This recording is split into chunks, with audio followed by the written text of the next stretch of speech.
नमस्कार दोस्तों, आज मैं आपको जॉइंट मैरीटाइम एक्सरसाइज जो 25 तारीख को अरेबियन सी में अरब सागर में ख़त्म हुई उसके बारे में बताना चाहता हूं, जिसका नाम पश्चिम लहर रखा गया था। ये जॉइंट एक्सरसाइज जो है आर्मी, नेवी, एयरफोर्स की थी, जिसमें नेवल पोर्शन का जो हिस्सा बड़ा था।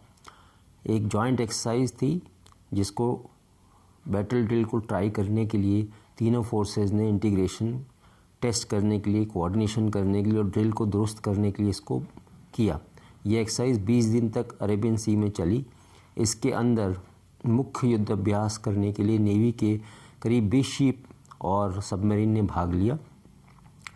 इसके अंदर ऑपरेशनल प्लान को टेस्ट एंड ट्राई किया गया और उसे करके देखा और उसमें जो खामियां या उसमें कोई सजेशन या उसके अंदर कोई चेंजेस लाना है उसको लाने के लिए ये प्लान किया गया। तो उद्देश्य प्राप्त हुआ कि नहीं इस एक्सरसाइज का, ये अब देखा जाएगा। जब एक्सरसाइज का रिव्यू आएगा उसमें जो उद्देश्य था वो हासिल किया कि नहीं, ये जांचा परखा जाएगा। इसके अंदर 40 शिप भाग लिए, जिसमें सबमरीन में मिला के 40 शिप थे नेवी के, और सुखोई MKI था नेवी की तरफ से, और इसके अंदर जगुआर जो है मैरीटाइम स्ट्राइक एयरक्राफ्ट उसने भी भाग लिया था, और ओरायन P8 उसने भी भाग लिया था, जो कि सर्विलेंस करता है, मैरीटाइम सर्विलेंस करता है। इसी तरह एयरफोर्स की तरफ से भी भाग लिया गया। उसमें ये ट्राई किया गया कि एयर टू एयर रिफ्यूलिंग कैसे होगी उस थिएटर के उस ऑपरेशन के दौरान। और एयरफोर्स की तरफ से जो है MiG-29 में भी हिस्सा लिया, उनका एवैक्स भी इसके अंदर आया था। जगुआर अटैक एयरक्राफ्ट ने भाग लिया, जो कि मैरीटाइम अटैक है एयरक्राफ्ट है, उसने भी भाग लिया। और आर्मी की कुछ यूनिटों ने भाग लिया, जिसके अंदर AD खास कर रही है एयर डिफेंस यूनिट्स को लगाया गया, जिसके बाद मिसाइल्स होती हैं और AD गन्स होते हैं और रेडार होती है उनके अंदर, कि वो कोई भी एयरक्राफ्ट को देख के उसके ऊपर अटैक करती हैं और उसको डिस्ट्रॉय करती हैं।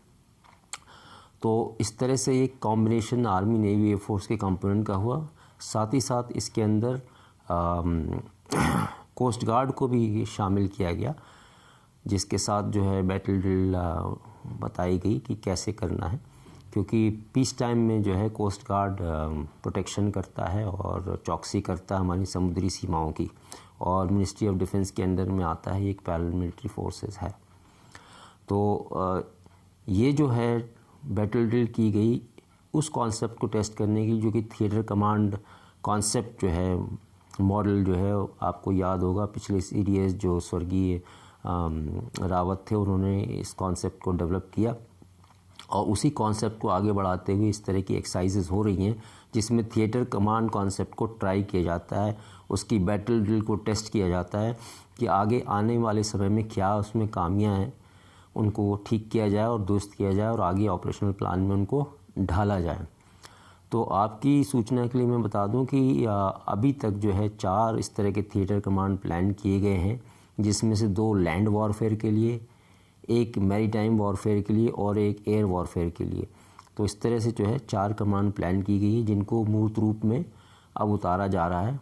इसी तरह की जो एक्सरसाइजेज आगे होती रहेंगी, जिससे कि ये थिएटर कमांड कॉन्सेप्ट या मॉडल को ट्राई किया जाए, उसकी खामियों को दुरुस्त किया जाए और इंटीग्रेशन को बढ़ाया जाए, ताकि आगे इसको जो है ज़मीन पे आगे आने वाले समय में उतारा जाएगा। और जो भी लड़ाइयाँ होंगी वो थिएटर कमांड कॉन्सेप्ट के आधार पे होगी, जहाँ पे जॉइंट एयर फोर्स, नेवी और आर्मी मिलके एक थिएटर में अपनी लड़ाई लड़ेंगे, और एक कमांडर होगा जो कि पूरे सर्विसेज को, तीनों सर्विसेज को, उनके आर्सेनल को, उनके जो भी हथियार हैं, कमांड एंड कंट्रोल सिस्टम है, उसको सबको कंट्रोल करेगा, जिससे टाइम डिले नहीं होगा और दुश्मन को जो है एक इंटीग्रेटेड बैटल के थ्रू हराया जा सकेगा या उसके ऊपर कब्जा किया जा सकेगा। धन्यवाद।